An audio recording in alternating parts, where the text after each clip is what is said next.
شہر سے دور رات کا بھیانک سناٹا، چاروں طرف ایک ہو کا عالم طاری تھا۔ ایسے میں ایک بھیانک وجود کے ساتھ میں اس فارم ہاؤس پر تنہا موجود تھا۔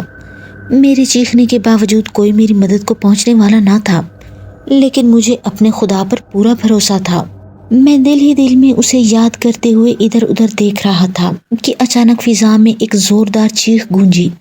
مجھے یوں محسوس ہوا میرے کانوں کے پردے پھٹ جائیں گے۔ میں نے گھبرا کر دونوں ہاتھ اپنے کانوں پر رکھ لیے، اور یہی میری بھول تھی۔ یکدم میری سائیڈ والا دروازہ کھلا اور دوسرے لمحے ایک خوفناک ہاتھ نے میری کلائی پکڑ کر باہر کی جانب کھینچا۔ میں شاید خود کو محفوظ سمجھ بیٹھا تھا، اس اچانک لگنے والے جھٹکے سے خود کو نہ بچا پایا اور یکدم گاڑی سے باہر کی جانب گرنے لگا۔ لیکن پھر اچانک میں نے پستول کو اپنی جھولی سے اٹھا کر اپنے ہاتھ میں پکڑ لیا۔ باہر گرتے ہی میں نے جلدی سے دائیں جانب دکھائی دینے والے ایک بھاری وجود پر گولی داغ دی۔ یہ 7 گولیوں والا پستول تھا، اس لیے مجھے کوئی فکر نہ تھی۔ یک کے بعد دیگرے میں نے لگاتار 2-3 گولیاں داغ دیں۔ کچھ دیر کے لیے خاموشی چھائی رہی۔ سناٹا اس قدر طاری ہو گیا تھا کہ مجھے اپنے دل کی دھڑکن صاف سنائی دے رہی تھی۔ میں اندھیرے میں آنکھیں پھاڑے غور سے دیکھنے کی کوشش کر رہا تھا، لیکن مجھے کچھ نظر نہیں آ رہا تھا۔ پستول پر میری گرفت مزید مضبوط ہو گئی۔ دوسرے لمحے میری کمر پر ایک زوردار مکہ پڑا اور میرے منہ سے خون کا فوارہ نکلا۔ مجھے یوں محسوس ہوا جیسے کسی نے میری پیٹھ پر لوہے کا ہتھوڑا دے مارا ہو اور میرا دل پھٹ گیا ہو۔ میں اچھل کر سامنے کے رخ منہ کے بل زمین پر گرا، لیکن میں نے موت کو شکست دینے کا فیصلہ کر لیا اور ہمت یکجا کر کے دوبارہ اچھل کر کھڑا ہو گیا۔ لیکن تھوڑا سا لڑکھڑانے کے بعد میں نے سامنے ہی گرا پستول دوبارہ اٹھا لیا اور جلدی سے پلٹ کر پیچھے فائر کر دیا۔ اس بار یوں لگا جیسے فضا میں ہزاروں بدروہیں مل کر چیخی ہوں۔ شاید گولی نے اپنا کام کر دکھایا تھا اور وہ بھیانک وجود اس کا شکار ہو گیا تھا۔ یہ دیکھ کر مجھے حوصلہ ہوا۔ میں نے اسی سمت دوبارہ فائر کھول دیا۔ اس بار بھی فضا اس بھیانک وجود کی چیخوں سے گونج اٹھی اور پھر یکدم جیسے کسی نے جادو کی چھڑی گھما کر سارے ماحول کو خاموش کر دیا ہو۔ اس قدر بھیانک خاموشی چھا گئی کہ مجھے اس خاموشی سے خوف محسوس ہونے لگا۔ یہ دیکھ کر میں بے تحاشا ہنسنے لگا۔ مجھے یوں لگا جیسے میں پاگل ہو گیا ہوں۔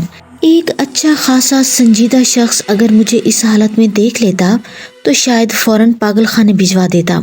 ظاہر ہے کچھ دیر پہلے میں خوف سے مرا جا رہا تھا اور اب اسی ماحول میں کھڑا کہہ لگا رہا تھا۔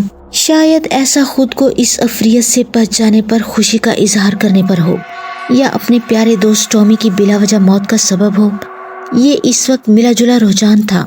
پھر جب مجھے ہوش آیا کہ میں کسی پارک میں نہیں بلکہ ایک انتہائی دور دراز فارم ہاؤس پر رات کی بھیانک خاموشی میں ایک افریت کی لاش کے قریب موجود ہوں، تو مجھے پھر سے خوف محسوس ہونے لگا۔ فوراً مجھے خیال آیا کہ میری جیب میں لائٹر موجود ہے۔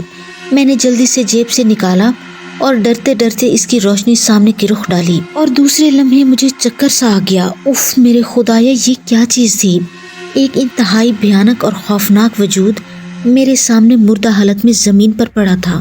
اس کے جسم پر لمبے لمبے کالے بال تھے۔ اس کے ہاتھوں کی لمبائی اور چوڑائی دیکھ کر خوف آ رہا تھا۔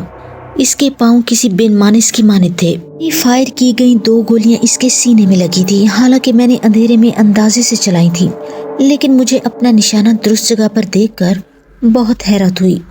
لیکن میں نے اسے بھی اپنے لیے خدا کی مدد سمجھا۔ پھر میں نے فوری طور پر گھر کو لاک کیا۔ مجھے اپنا سامان اٹھانے کی بھی ہمت نہ ہوئی اور گاڑی میں بیٹھ کر پوری سپیڈ سے اسے واپس شہر کی جانب جانے والی سڑک پر دوڑانے لگا۔